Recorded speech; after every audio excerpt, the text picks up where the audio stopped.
One of the key propositions for Griffin, which is our parent company, they're really interested in brands. And fortunately, in our space, we've managed to secure some of the most iconic Australian brands, such as Nilex, Hills, also Cyclone. They're three really iconic brands that mean a lot to consumers. That's a really good starting point for us to grow the business.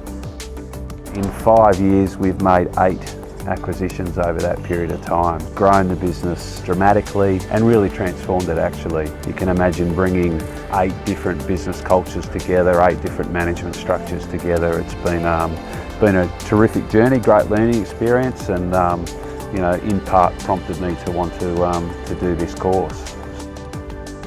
Some of the things we've learnt about here is how to manage this, what they call this VUCA world that we live in, the volatile, uncertain, complex and ambiguous world. And it's really true. I'm seeing it every day in our business. The period for success is just getting shorter and shorter, and how do you manage that?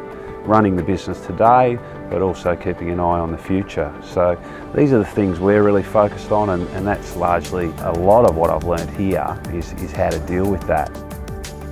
The syndicate work has also been quite extraordinary for me actually. It's unusual that you're sitting in a peer group like that and working on some complex and challenging issues.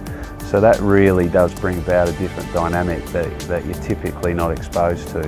One of the big takeouts from the whole course is about looking outside your own self, your own business, your own country, and those overseas modules certainly contribute well to that. My CEO at Griffin in New York has pretty strong ambitions for us in Australia. He told me that your first billion's always the hardest, Simon, he said. So we're on our way there, we're not quite, but I think we'll continue to make acquisitions. But I think we've also got a pretty strong runway with some of the existing brands that we have. These, as I mentioned earlier, these are really iconic brands. We think we can do a lot more with them. Continue that innovation process, continue solving problems for consumers, and I think we'll be in good hands.